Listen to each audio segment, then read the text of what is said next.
All right. Welcome to From Parking Lot to Pwnage.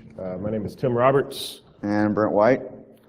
We both work for NTT Security Company, Solutionary. If you guys are familiar with Solutionary, they were just recently acquired by NTT. We have a group, the Offensive Security Consulting Group. This is our group of pen testers. From there, we're put on several different projects. It can be anything from a corporate environment to healthcare, to state and local, maybe a federal client, anything like that. So this will be relevant, I think, through no matter what field you're in. So basically what we're going to talk about today, just covering different methods of how to exploit people, or social engineering is more commonly known, and how to continue doing that during the engagement from beginning to the end, during any interactions you may have, just basically maintaining your guys, who are you, why are you there, just ways to kind of get those stories straightened out. And we're also going to share some stories with you from assessments that we've performed. So one of the things that we do often run into when we're performing any kind of social engineering or red team assessment is the client's rarely comfortable with these kinds of assessments. If it's a technical thing, they can control it a little bit more. It's a little bit more predictable. So with social engineering, red teaming, physical security assessments, etc., it's it's a dynamic type of assessment. So with that, you need to be a dynamic pen tester, or if you're the person that's doing the talking, you need to be able to flow with that. And we're going to talk more about rolling with the punches. A quick quote by Chris. Today, only 7% of American organizations do phishing education. As you can see, that's an extremely low number, and it's certainly something that through our assessments we've realized is very, very weak point in security. And so, and security awareness campaigns, and everybody does this annual security awareness training. It's kind of required for most companies. All employees have to go through it, but a lot of it you won't see is very robust training. It's very just kind of generic. Hey, don't click on this link when you get it. If someone calls, asks for your password, don't give it to them. And it's just this checklist of kind of generic things. So I think making sure that you're actually performing this kind of education through phishing. I mean, if somebody messes up and they provide information or they click on it, I bet they're not going to do it again, after they get approached about it, right? So doing security awareness training through these kinds of assessments, I think, is a lot of times it's a little bit more effective than just going through a checklist or an online quiz and saying I completed my annual security awareness training, I'm good to go for another year. Yeah, it actually puts it into perspective as to why that training is important and how to get those things incorporated into the culture of the company, the organization. So just like anything else, we mentioned this kind of being hack-free methods. It's not really hack-free. I guess hacking can be subjective for some people because this is part of it. It's all part of it. Once you're inside the building, you have physical access to a box, then you don't need to sit there and hack away at it in a closet. You can take it with you, depending on the scope. So same thing, you approach it the same way. You stop this potential for challenge, and then you need to be able to authenticate. So authentication is done through lies, the data collection you've established, any kind of disguise that you've already put together, and yeah. So what Tim was talking about, and your guys that you've put together, basically this is all done through initial reconnaissance, through methods of surveillance, checking to see who's coming in and out of what entrance, what methods are being used to get in, or is there a badge? How are they on piggybacking? Is that a common thing, or are they strict about this? So those are things to look for. And then open source intelligence, which are basically anything that's freely available, such as Google, using Google Maps to look at the layout of the building, using LinkedIn or other social media to find out who is there, what they do, so you can put your story together. So you've looked at the HR director, corporate HR director, his name, more about him. So when you call a company, you can say, I'm so-and-so from HR. They will recognize the name, hopefully, and then, so that's kind of just a very high-level example of how to use the open source intelligence to help build your backstory, as well as surveillance of the property. Even with that gathering information phase, a lot of times when you're on the phone with somebody and you're trying to convince them to give you information, and you claim to be, I'm John Doe from Human Resources. If they're smart, they're going to look you up, and they're going to see that you're calling from either an external line or something like that. But they're going to look in global. So that's why it's important a lot of times that you see these associations with the employees, and you can do that through social media. You can also see what technologies they use through stuff like Glassdoor. People put this stuff out there all the time, like, yeah, we're looking for an AD developer for our MySQL database. Oh, they have my MySQL database servers running there. Okay, I don't have to sit there and hammer it and figure out which database to run. And one more thing to add to this too, which is a common thing. When you are doing your reconnaissance, you can find out vendors, and there are a few different ways to do this, and we'll discuss this a little more later. But basically, find out who the vendors are, and that's another way that you can pose, another disguise you can use to gain entry and trust. So one of the first things that we'll do when we go on site, after we've combed the internet for information, we'll go on site. We'll usually arrive the night before, drive past the facility so we can kind of get a visual perspective outside of Google Maps or photos from that. We'll walk around. Sometimes, depending on how well lit it is, you don't want to be creeping around the parking lot the night before you try to get into a building. So we'll go there the night before. The next day, observe employees, see what they're doing. Smoke breaks aren't as common anymore, but there's still break areas outside of the facilities. So a lot of times the best observation for how employees dress, how they wear their badge, what their badge looks like, etc., is done in break. So you just watch them break. If you need to, at that point, you can also tailgate. It's the easiest part. The easiest part is right after lunch, before lunch, right before they leave work. People are coming in and out of the buildings. So they hold these doors open for people all the time, and so sometimes you don't even have to go to the extent of making a fake badge or anything like that. You can just walk right in. And that's another good point too that Tim makes, not even making a badge. Sometimes when doing physical assessment, social engineering, you kind of want to give the client the benefit of the doubt. You want to do things to see, okay, can I get caught? What's the most ridiculous thing that I actually have to get up to do before someone actually comes and stops me and sees? That way you can kind of say, look, we did all this stuff, and then here's all the really crazy things that we had to do before someone challenged us. And so, and not even making a badge is one of those things. So what do we bring on site with us when we go and do these assessments? You don't want to be walking around with a huge backpack. Actually, some of the times when we do these assessments afterwards, if somebody was caught, they had to use their get out of jail free card. They had to use their letter of authorization or whatever. So they're caught, they're approached, they're challenged. I've been asked, well, why were they caught? Because they had backpacks on. And that's been a common reason.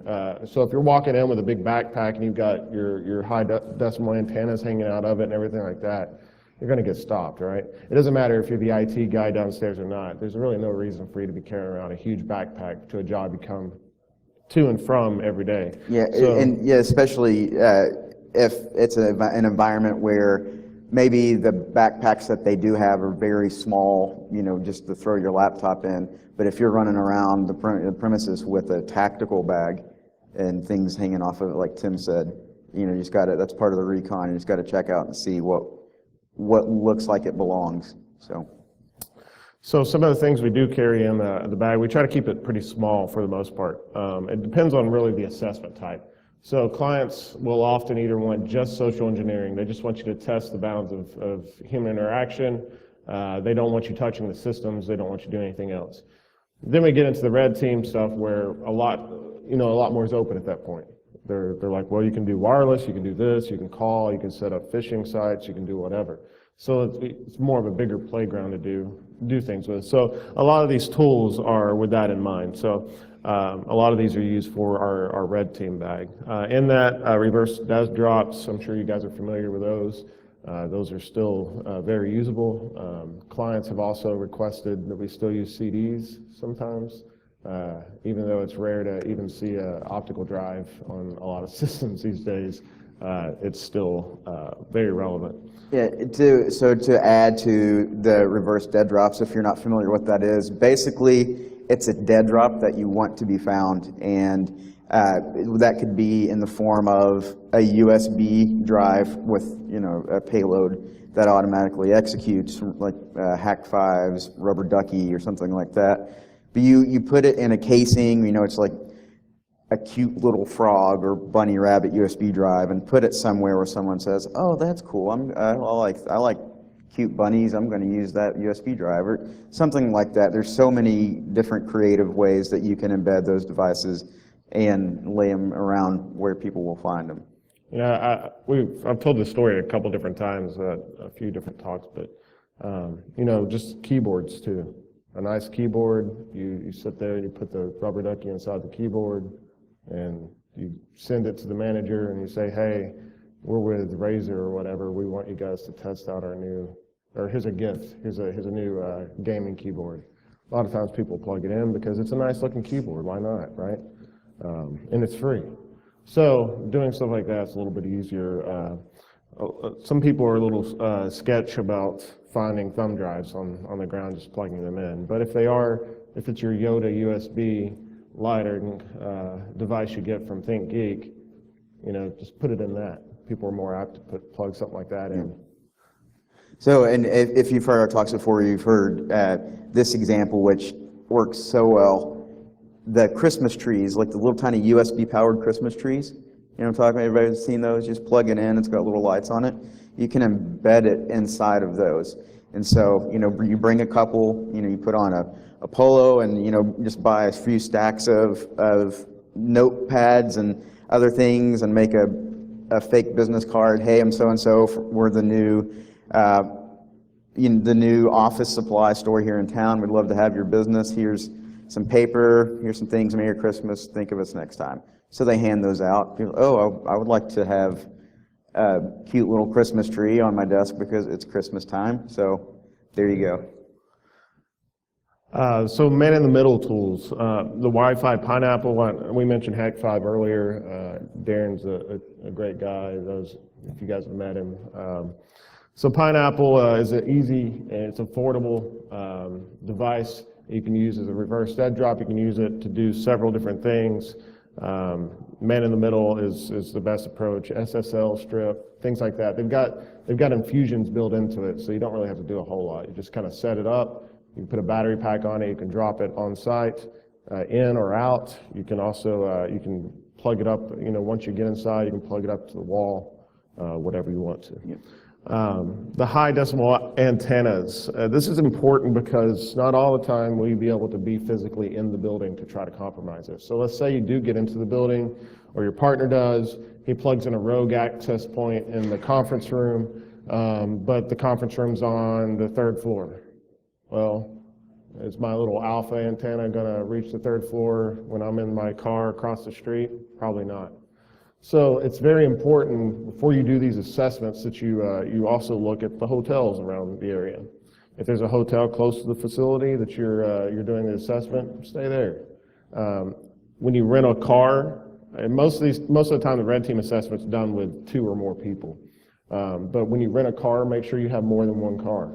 Don't just sit there and just drive around in the same, you know, rental car that you've been creeping on for a week. because people are going to notice that stuff. Yeah, make sure it's a rental car that doesn't stick out. You don't want to, rent some crazy Maserati and drive it around the building over and over. People are going to notice that. Get something that blends in, something that's very common that nobody's really going to pay much attention to.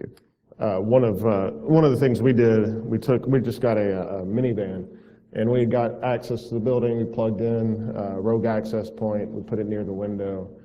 We pointed at the time we used the old Cantana. We pointed the Cantana at the building, and we were able to connect from there, and it was very easy to do. But again, you don't want antennas hanging off your car and your laptop lit up in the middle of the night outside of a building. So. Bump keys, quick sticks, lock picks. So I'm sure you guys have seen there's tons of lockpick stuff around hacker conventions, especially these days. Why? Is because it's part of it. We said that this is a hack-free stuff, but that's part of hacking too. So again, you get physical access to it, then you don't need to sit there and try to get a remote session. So bump keys, quick sticks are pretty quick and dirty. If you're familiar with the quick sticks, they're for padlocks. It's very easy. It's kind of like a shim, and then you've got your lock picks as well.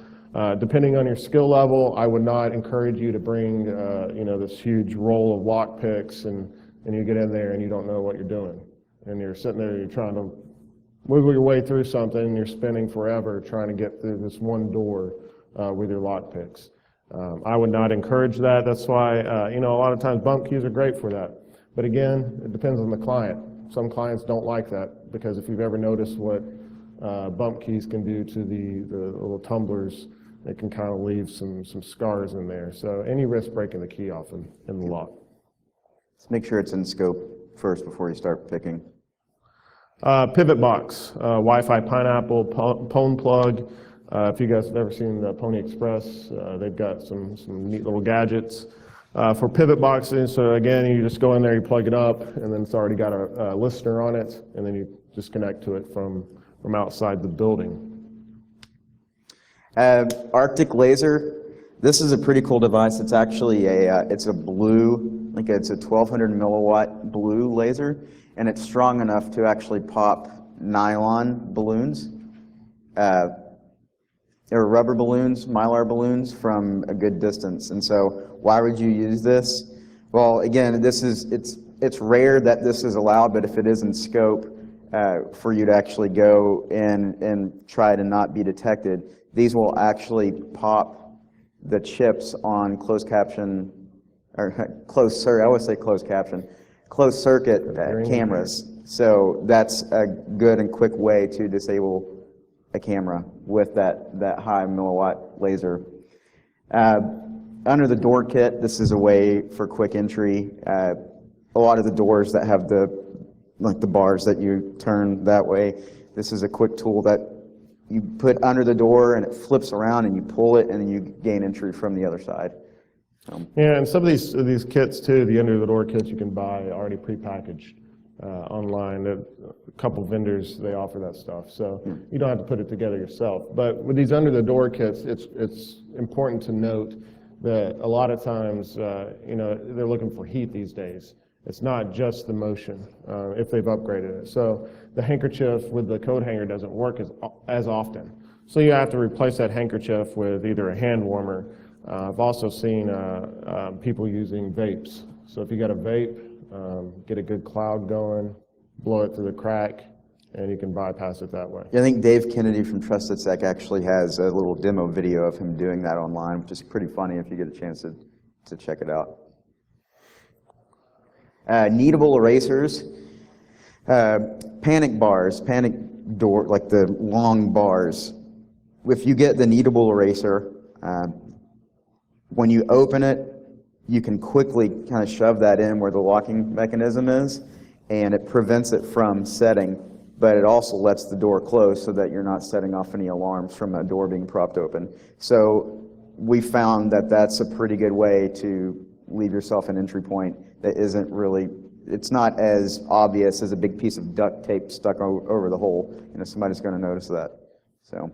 Also, if you get those realtor magnets in the mail, those work out pretty well too.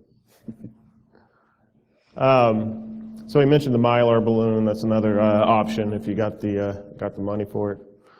So real quick, for the Mylar balloon, if you're not familiar with a way to use that, so one method is you would have the rubber balloon with helium in it, or is it nylon? Is it not? Are they nylon? Not the Mylar shiny ones, but the ones it's nylon. Nylon, is that right?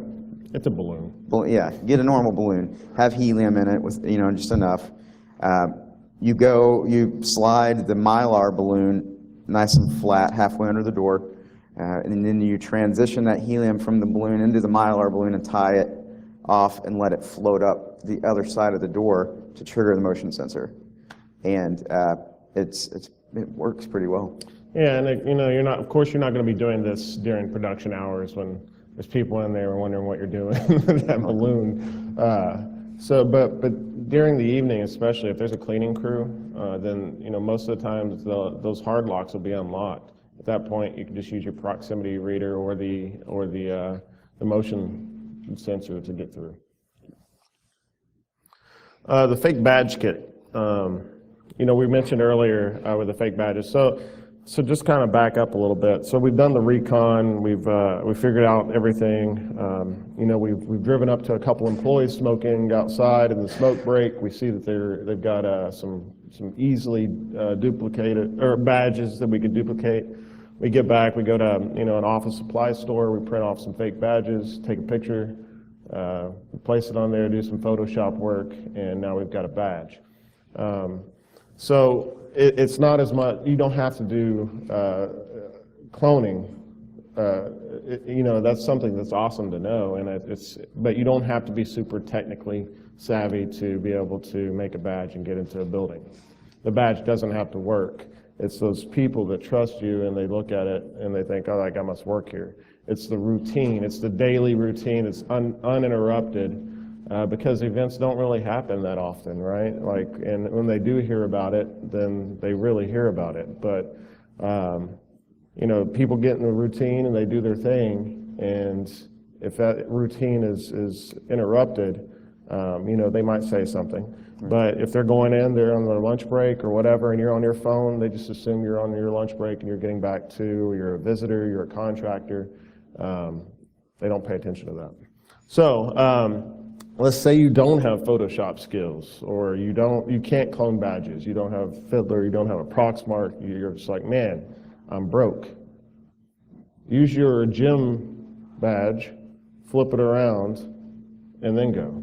Because how often do our badges, how often are they always facing, yeah, it says it in the policy, but do we sit there every day and adjust our badges so that everybody can see our photo clearly and concisely? No. Yeah, as long as if they kind of glance and see something hanging off your neck, they're going to be fine.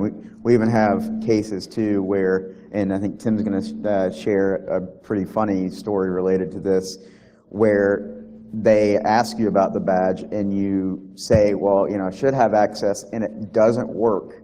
Like red, it beeps, hey, this is not no legitimate access here, and they still let you in because, oh, well, go get your badge fixed because it should work. So. Yeah, going through the administrator area, so you go in where vendors sign, they sign the visitor log, etc. Following a visitor in, pretending you're on the phone, going, badging, looking while she's talking to somebody or he's talking to somebody. A lot of times they'll also buzz you in. A fun thing too, I don't know if you noticed, but a lot of these receptionist areas, they have a button under their desk to buzz you in.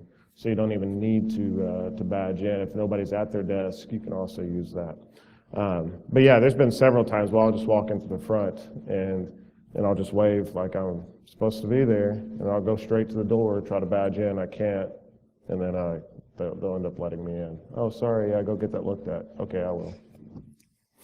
And you can, in an instance like that, if this is supposed to let me in, well, who are you? Why are you here?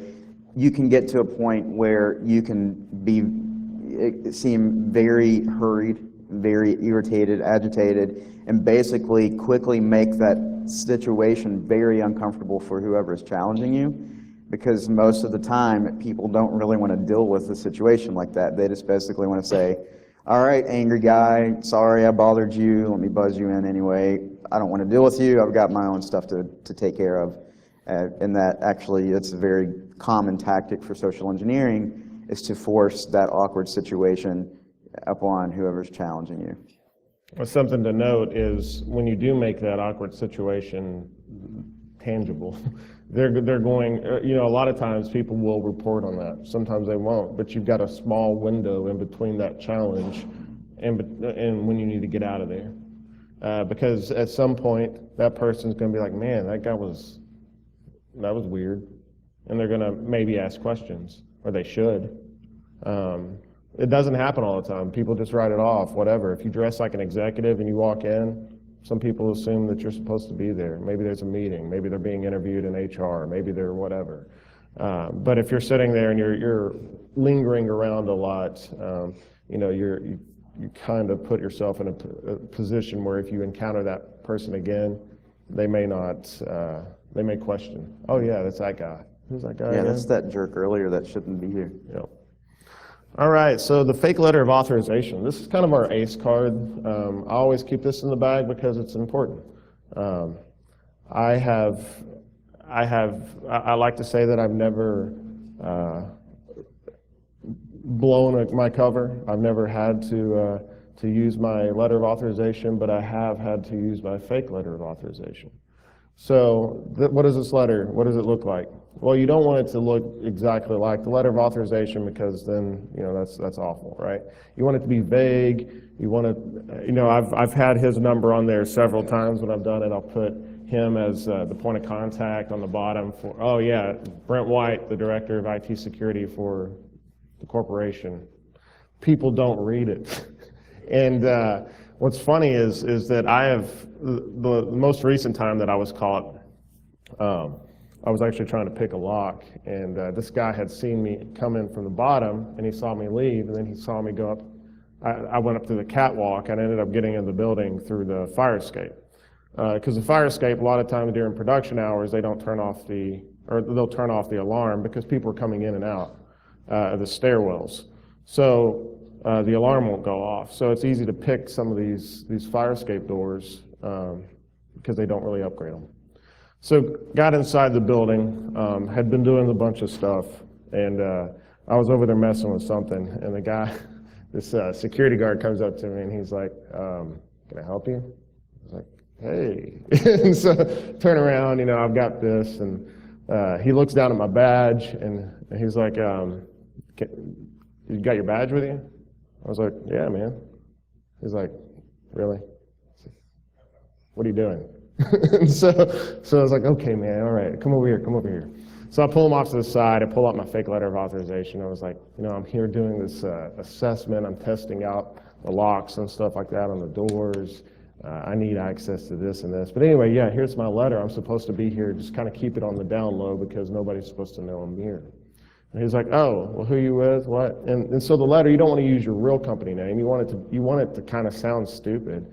So I think I had like Security Audit Inc. or something. I don't know, something really generic. And at the bottom, I had Brent White as the director. But it had pretty much said, the real letter of authorization has the scope on there, kind of what you're limited to do. But this thing pretty much said that it was so vague. And like, I could sit there and say, yeah, well, I can do that. I'm allowed to do that because I could expand on the verbiage that's in the letter. So it's important to remember that when you do it. But anyway, I showed it, he looked at it, and he's like, oh, right on. Okay, cool. He goes, yeah, I'm in security too. And I'm like, well, yeah, obviously, Mr. Security Guard. Yeah. Thank you. And so he gives me my letter back, and and I tell him, hey, can you make sure the other guards know, that way they don't bug me? Yeah. So the guy told the rest of the security crew that, hey, there's a guy going around, if you see him doing that, he looks like this. And so I wasn't bugged the remainder of the time. Now, was I caught? No. If I'm a bad guy, I'm not going to sit there. Why wouldn't I do that? Why wouldn't I pretend to be a legitimate hacker or a ethical hacker or a pen tester or an auditor or an assessor? Why wouldn't I do that? And it's something that you don't see a lot. So the letter of authorization, the fake one, I think is the ace card for me, because you can use that and it opens up so much. And so using that as kind of a last resource is most important, because it is kind of your last choice. You should try to withdraw from it. You should convince them. And I had been there all day when this guy had approached me and challenged me. So at that point, I wasn't going to sit there and try to play verbal judo. I was just like, I don't want to be bugged by the security guys. Here's my letter, leave me alone. And it worked. And so nobody called. I think at one point, another assessment, I used that letter and they called Brent, I think. Yeah, They absolutely. actually checked, which is what they should do, right? So these guards, the employees, they should be checking this. What's the proper response? And I'm asked that by clients a lot of times when I've used this. Well, that seems manipulative. Well, yeah, that's what we're doing. That's what the bad guys are doing. They want in here. Well, you kind of give them a false sense of security. No, I don't. I do, but that's what, they should not feel secure in my lies. They should be checking this. There should be incident response. There should be incident handling procedures. There should be a method that they are familiar with to escalate it, to validate I am who I say I am. And that unfortunately doesn't happen a lot. Yeah, and so what happened in those situations is when he was approached, he instantly kind of built that trust, that connection of like, hey man, this is what's going on. I'm going to let you in on the secret and let you know that you're in on the secret. And a lot of people are like, oh, that's really cool. Yeah, I'll help out. They think it's fascinating, but that's something you can do right away, is just, instead of going from, oh, great, I just got caught, just turn it around and, sort of manipulate that situation as well to, hey, buddy, thanks for letting me walk on by them in the hall, and now you scheme. have a friend. Hey, what's going on, dude? So, like you said, it's great to establish that relationship, and I think the promise of reward is there. A lot. Many people use the intimidation method of social engineering, and that's I'm an executive or I'm an auditor and I'm supposed to be here. Give me your whatever. And that works a lot of times, but nowadays people are easily offended. People don't like to have that friction. And so there's a greater chance that they're going to either butt heads with you immediately, or they're going to take it to their supervisor. Yeah. So when you do establish that friendship or that rapport, then it's not your validity that's questioned. It's the person that's kind of acts as the proxy, the person in the middle, the security guard. Well, this guy works here. He's in a uniform. He's vouching for me. Yeah. I know we're running out of time here. We have a few more things we wanted to get over, but at this point, before we go through, we definitely want to take questions and have conversation with you guys about any questions or techniques. So are there any questions at this point for us, as far as anything that we've covered or that we haven't covered yet? And we're good to talk outside too if you want. You switch identities as you go through something, like you talked about, maybe getting all the way to the data center. You start out as like a broker guy and turn into an IT guy. That's kind of a circumstantial thing. That was a great question. If you didn't hear, he asked, do we switch identities within an assessment? Do we start off as delivery guy and then end up as something else? There are cases for that. If you know that a third-party vendor is, let's say you start as part of the grounds crew, for example. Go in as the grounds crew. Once you get in, take off whatever that is, and then if you've got to go around in a suit, or another vendor like a copy machine vendor, once you're inside, that's an excellent thing to do, and that's something that through your reconnaissance and open source intelligence you'll be able to figure out, and it might even be a cool thing that you realize works on pretty much every assessment. So like if you start off as someone delivering balloons for someone's birthday, all the way up to an IT guy. If that works out for you every time, do it. Yeah, just the thing to remind yourself of is, how big is the company? If it's a small company, it's a building, they've got 5 floors, obviously you don't want to go in there pretending to be 2 different people, because they're going to see you again. Oh, that's the balloon delivery guy, and why is he up there messing around with our locks or our phone jacks and stuff like that? What's going on? So that's something to keep in mind. But yeah, absolutely. I would encourage, more to have more than one person if you're doing a red team assessment. Just by yourself, it becomes a little bit. You try to do too much.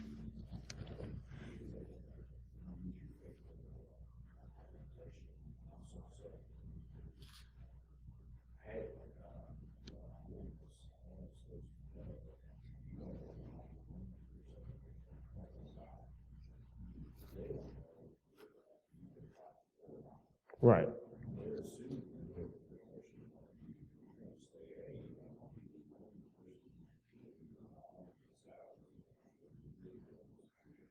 Absolutely, and I don't know if you guys could hear him, but he said that let's say you use the fake letter of authorization. Do you want to be the person on your team, right? So you can reuse it. You can reuse it over and over. Maybe keep them in the know.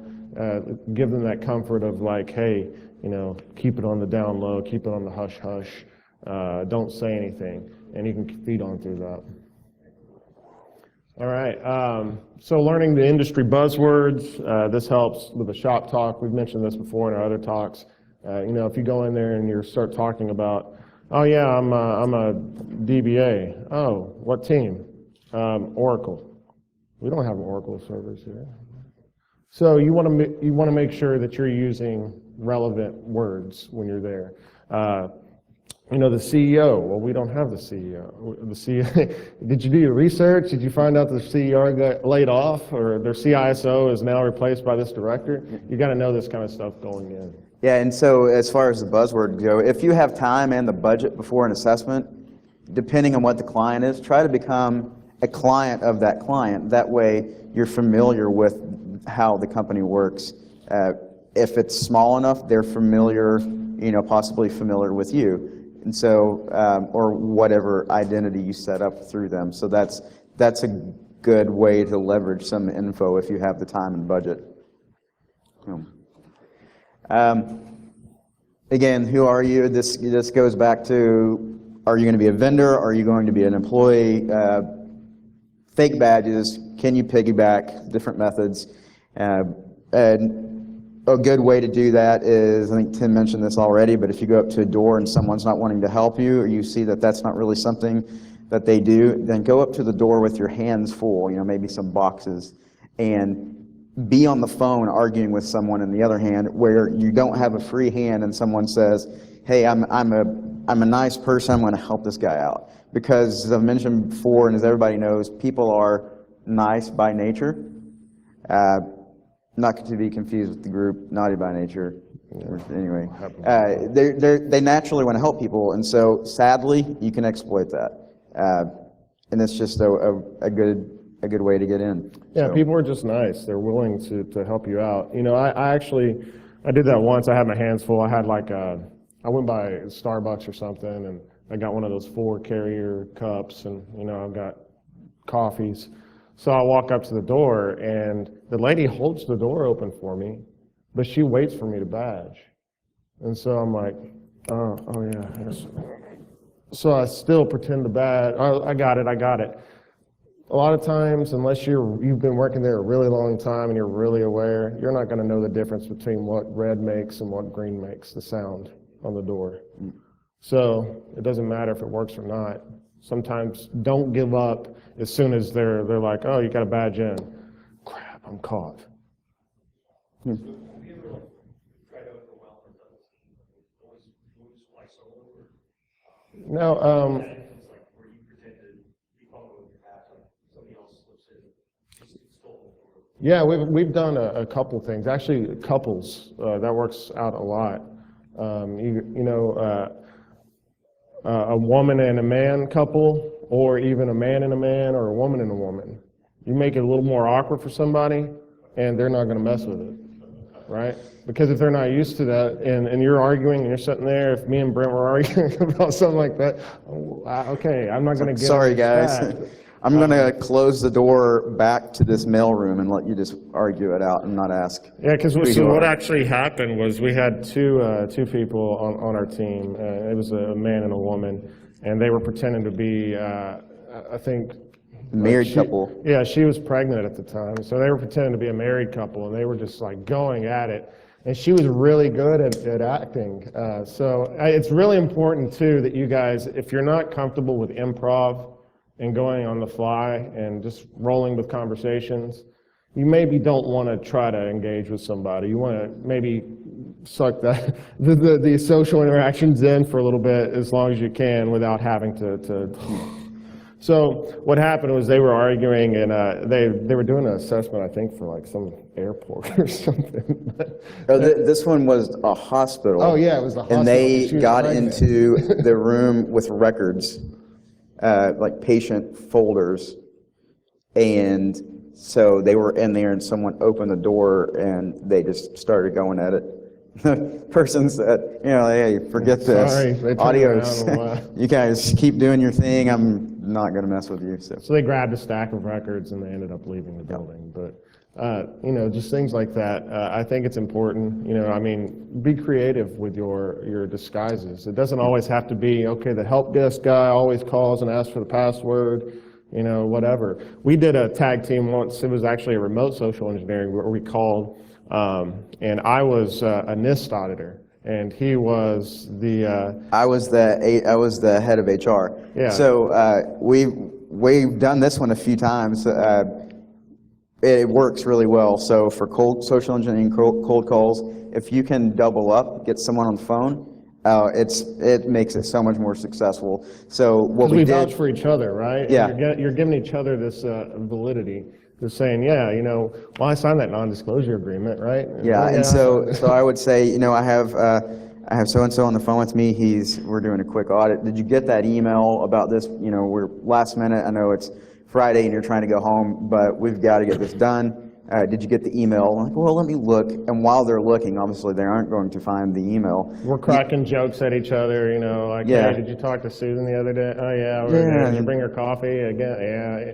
And then you say, oh, it's all right. Hey, don't worry about that email. We can just take care of this really quick. And then you go into it, and then so Tim on the phone, just want to let you know he has signed a non-disclosure agreement, and they do some basic questions.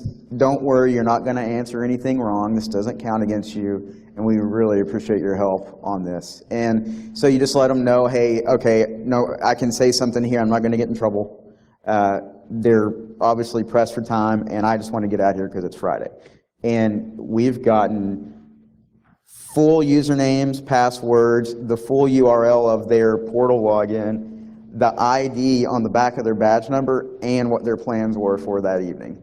So, and that's a pretty common thing. It is, and with that method, you can have a script in front of you. So if you're not comfortable just coming up with questions on the fly, you can have the 853 checklist in front of you, or whatever you wanted to from this.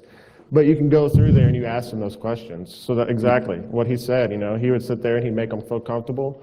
And I'd be like, all right, well, let's go ahead and get started. It's only going to take a few minutes of your time. How long do you work for the company? Oh, okay, well, that's a few times. So I guess your badge is pretty worn out, huh? Well, yeah, well, have they made you replace your badge? Well, no, it's kind of the same badge I've had for the last 20 years here. And then I would interject and I would say, well, Tim, just to let you know, we are working on getting everyone new badges at this point, so maybe this is something we can circle back around on. So this person on the phone is hearing our cross conversation. And another good question that we do that same play on is, so when you were hired, how was your password delivered to you? Was it written on a piece of paper? Was it handed to you? Or was it emailed? And then I'll interject and say, well, Tim, hopefully no one is still printing those because we have a new method set up already where it shouldn't be. And then the person on the phone will confirm and say, oh yeah, they didn't print it out. They actually sent it to me in the email like that. So it's good that they're doing that, and so they're kind of getting involved too. And then we joke and we talk, well, I'm assuming you're not putting on a sticky note and put it on your keyboard, right? Ha ha ha, no, I don't do that. Well, do you write it on a notepad and keep it in your purse or anything like that? Well, yeah. I was like, well, I'm assuming you don't use the same password for everything. Well, I sometimes do. It's hard to forget. It's hard to remember it. And then you just start building onto it, and you add to it, and you add to it, and you start building these blocks of lies. And then you hope they don't topple over. But in the end of it, yeah, several times we'll have a 15-minute conversation. At 1 minute, I think it was like just a very quick conversation. We go through these checklists, blah, blah, blah. And at the very end, we'll just say, well, we've noticed that the global policy that's being pushed out is not enforcing the password complexity requirements. So this is going against our minimum baseline configurations. So what we want to make sure, because the last couple people we've talked to, they've been able to use just dictionary words for their passwords or their pets' names and stuff like that. Are you currently using something like that? And then you just get them, once you've established that relationship, this has happened so many times where they'll just spout out their password. Yeah, you say, okay, so what is your current password? You get to the point where you actually ask them that Well, question. I can't give you that password. Oh, it's all right. He signed the non-disclosure agreement. Yeah, and that's when everybody's I going come in to and have to change their password after the audit anyway, so it doesn't really matter. That's when I reassure them, you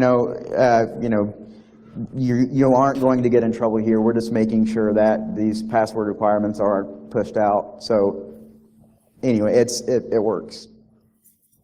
So who are you again? Yes, go ahead. Another question. Then how do you handle when you start feeling that it's not working? How do you back out of it? Feeling suspicious, or worse yet, somehow you are caught. Hang up.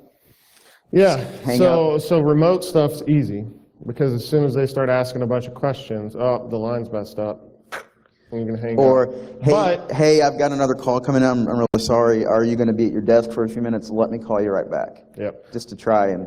But as soon, the hang up thing is risky because, they'll escalate it. Well, I just got a weird call from somebody asking me a bunch of questions about the company. Yep. But as soon as you're challenged, whether it's in person or it's the person thing, as soon as you're challenged, we default to the fake letter of authorization, because that works, and then we're okay. And that's if you can't weasel your way out of it somehow. But on the phone, you don't want to trip over your lies, right? You want to be able to back out of it. And when you've got a couple people or whatever, you can easily do that. You can develop a lie saying, hey, I got to get off here. But like he said, if you're able to withdraw from it, say, hey, you know what? I'll just send out the email again. We'll just start off that way. That way you don't have to give it over the phone. And you make them feel comfortable. You don't want to leave the conversation with a question. You don't want them questioning, why did this person ask me these questions? And okay, at the end of the phone, why did he hang up on me? Because then you've you're busted, right? But if you're able to withdraw from it with grace and poise, and you're like, hey, I'll just send you the email. Let me get back to you later today. Maybe while you're talking, you pull up their supervisor's name or whatever on LinkedIn. Or actually, you know what? John just walked in, so I'll just get it from him. Yep. Any more questions? How would you do Better at improv. That's a great question. I'm glad you said that, because I meant to talk about that earlier and totally forgot. So one of the ways that you can really get used to sort of becoming excellent at BSing, I guess is basically what it boils down to, is becoming a good liar. Go somewhere in public and sit down on a bench next to someone you don't know and have a conversation with them, but don't tell them anything true the entire time. Don't tell them your name. Just anything you tell them, just make it up. I mean, I know that's weird, kind of feels weird because you're lying to someone, but that's a good free way to practice your improv skills at your leisure. Because, not everybody has been able to lie a lot successfully. I did a lot of acting classes. I've done a couple commercials and stuff back in the day, and the improv classes, there's tons of community classes out there that are free in different cities. There's actors guilds, there's universities, there's stuff like that where you can do improv exercises. But you don't even need to sign up for a class. You can do it with your friend. Yep. It's like, hey, what's your name? What is it? Rush? Where are you from, Rush? Indianapolis? Oh, where do you work? By the way, don't tell him anything true right now. Yeah, lie to me the whole time. I work at the Department of Health, Department of Health, oh, what are you doing there? security assessment. Like what kind of security assessments? I different areas. That's weird. Oh, wow. So is that legal? I got written permission to do that. Oh, can I see the letter? I don't have it on me. Where? Oh, well, that seems like something important you should have on you, right? See, and it's very quick because people don't sit there and they'll give you time to think about your answers. You have to roll with these punches. You have to roll with it, and you did a good job. Yeah, So thank everybody you. gives him a hand. Thanks. Does anybody else want to try that out real quick? Is just curious, I mean, just to see if you haven't really done anything like that, it's a good place to give it a shot if anybody else wants to. You want to? Hey, what's your name? Hey, Bob. My name's Jeffrey. Do you, all right. So Jeffrey, what do you do for a living?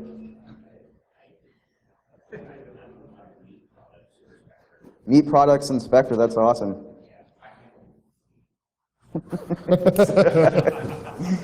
Okay, Rain Man, so do you also count cards? All right. Okay. So you can see, we did this one time. We started this story. It just actually turned into this big, elaborate, hilarious story about how I was in fast food because I was a former banker and loved putting cash in the register, which is why I love flipping burgers. And it was just this gigantic, elaborate story. It was pretty funny. So it can be fun. One thing to keep in mind, though, is you know, whatever comes natural is what you're going to retain. So, you know, whatever's naturally rolls off of your tongue, but you got to make sure you hold on to those key points, because you don't want to go back and then, you know, break your lie because you messed up your lie, right? Well, I thought you said you did IT security for whatever. I thought your name was Rhonda. Now you're telling me it's Terry? Yeah. So keep that in mind. I know we're running short of time, so we want to get through these. But so you've gained access. Here's we discussed methods. We talked about a lot of this stuff already. You know, confidence is very important. Be confident. If you're not confident, then you know you start sweating, and people are going to notice your body language. Yeah, your posture. Like your posture is very important. If you're walking around the building like this, kind of like looking around, people sketchy, be like, "What's up with that guy?" like you just stuck a T-shirt in your pocket and trying to walk out the store or something. Right. Don't do that. You kind of have to have the mentality. Once you have the confidence of your backstory and kind of what your game plan is, you kind of get in your head, okay, I'm good to go. I'm supposed to be here, and that really helps the nerves, like calm the nerves, and it helps your posture, and it doesn't make you stick out because you look super nervous. And people catch up. They notice that really, really easy. They're pretty intuitive to that. So you know, I like to. One of the first things I ever do when I get into a building is go straight to the bathroom. Why not to use the bathroom? I just go in there and I got to sit down and I got to compose myself. Because sometimes your heart rate gets up there and you start sweating, and you don't want to be walking around, especially when you're disoriented or you don't know where everything is. Let's say you get into the building. You see that there's some generators on the side of the building, so they probably got a data center or something in there, right? You get into the building, but you've never been in that building before. The layout's completely weird. Well, what's the first thing in most of these these buildings is a bathroom for guests, right? So you can quickly duck into that, text your partner, hey, I'm in, I'll hold the door open for you, or whatever. And at that point, you can compose yourself. So it's important that you also find a little space just to do that, just to recompose yourself, get back into character, whatever you got to do, and then go back out there, because you know, that adrenaline, as soon as it starts spiking and getting up there, it's hard to control sometimes. yeah, and something to look for when you're in the building, because of building codes, you see the fire escape route maps that are usually on the doors or in built like common areas. Look for that. Snap a picture of that if it's accessible. Take it out of there. I mean, obviously put it back later because of fire codes, but take that to the bathroom. Sit down and look, plan out how you're gonna escape from the building or whatever. So. Yep.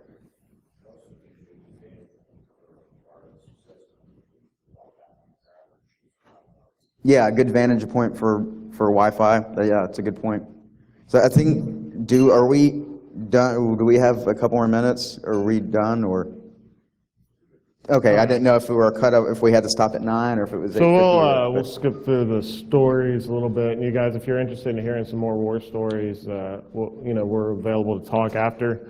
They'll say, okay, so you've got into the building. Let's say you made a fake badge from Photoshop, or you flipped one over. You tailgate in. You're inside. You get to the bathroom. You find out where the server room is, or you follow somebody upstairs or whatever. Once you're inside, so real quick story, security guards, maintenance, those guys have a lot of keys, okay? They have the access. And they have the access. One of the things that happened, I know this is a real quick story, but I was walking around, I was pretending I was taking inventory of the servers, of different systems and stuff.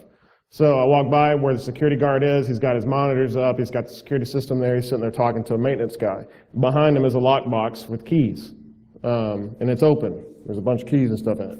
So I'm like, man, I want to go over there. So it's the last day of the assessment. I go over there with a notepad, and I just start looking at the systems like, hey, sorry guys, I just got to get the serial numbers off of here. We're doing inventory. He's like, oh, okay, yeah, no problem. He just looks, glances at my badge, doesn't really inspect it, and they continue talking. So I sit there and I engage in conversation. As I'm doing it, he starts complaining about the system that I'm taking the serial number for. Well, yeah, that security system's jacked up. Well, what do you mean? Well, it doesn't retain video like it's supposed to. Oh, really? Is there anything else wrong with it? Well, yeah. And then he logs into the security system, password 1111, logs into it. He's like, well, these PTZs aren't working. And I was like, so how many cameras do you guys have out? Oh, we've only got 2 out. He starts telling me about their issues. Well, yeah, it's not HD. I can't even see license plate numbers. I can't do this. I was like, man, that really sucks. The entire time I'm looking at his cameras and where they can see. And so during this whole conversation, I've established a relationship because I'm sympathizing with him.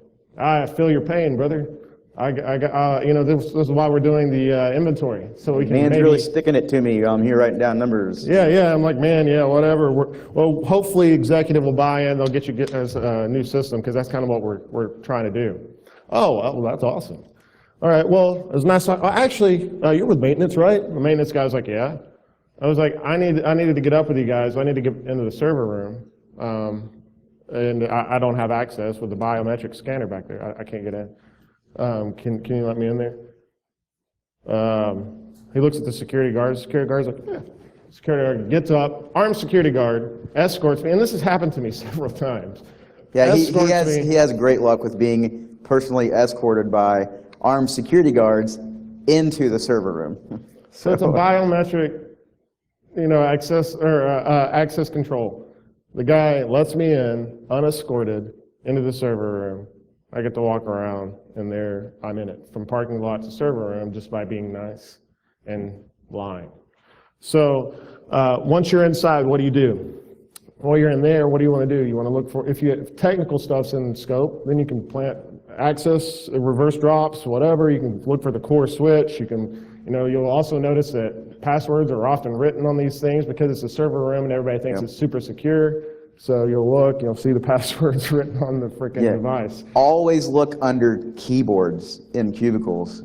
That's like the #1 place that we look when we get in. Lift up the keyboard. If it's not under there, maybe it's taped underneath the keyboard. Check there too.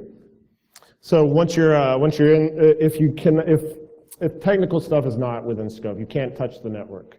At that point, you need to make sure you're carrying around a good camera because you don't want to be quickly taking smartphone blurry, pictures. tiny So pictures. you just start taking pictures of the devices that you could have accessed, the breaker box here, the security guard, get a selfie with him, whatever. So from there, once you've gathered your information, let's say it is in scope, you can take some stuff. Do you want to be walking out with a big server that you've disconnected from a rack? No, because that's production and that's awful. Yeah. But what you can do is you can take the pictures, right? You can take pictures, you can take... It's that proof of concept. It's a proof of concept, it's the theory. And that helps clients to feel less threatened. They feel less like, oh, this is an invasion, there's too much factors here, something can mess up. If you make them feel comfortable and say, hey, if you don't want us to, we won't touch the network at this point, we'll get a lot of theory.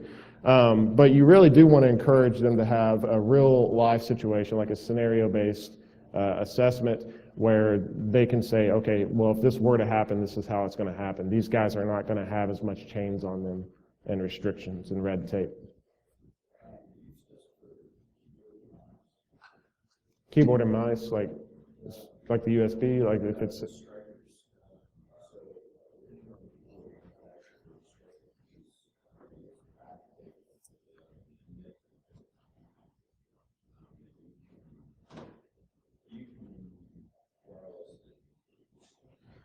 You're talking about the one where like the RF frequency changes with keystrokes.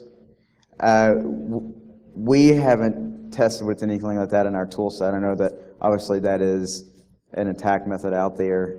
You basically light that up with a radar, and you can also pull the data from that, almost like a key logger. But as far as assessments we've been on, we haven't had access to a tool set like that. Yeah. Yeah, honestly, it's rare that I've actually been able to do any kind of key logging. Clients, a lot of times, they don't like that idea. Yeah, it makes them too uncomfortable. Yeah, I mean, I've got like a couple physical key loggers, but again, not all the time will they work. But yeah, that's an excellent method. Well, we appreciate your all's time, and again, if you guys have any questions, you just want to talk or whatever, feel free to hit us up after this. Yeah, or on Twitter too. Yeah, you can find us on Twitter. Here's Anshin Hacks, and then of course Brent White, Brent W Design. Solutionary.com if you want to know more about Solutionary and kind of what we do. We're also available to talk about that. If you're not really into the pen testing thing, you're more into research. We also have a CERT team that is dedicated to doing reverse malware analysis and testing this kind of stuff too. They'll do a lot more deep dive tests and then say, hey guys, look what we got working, and then they'll give it to the guys that can go in there and lie. So, yeah, thank you everyone, and hopefully you've had plenty of coffee this morning I know I need it with the early start. So, all right, thank you guys. you.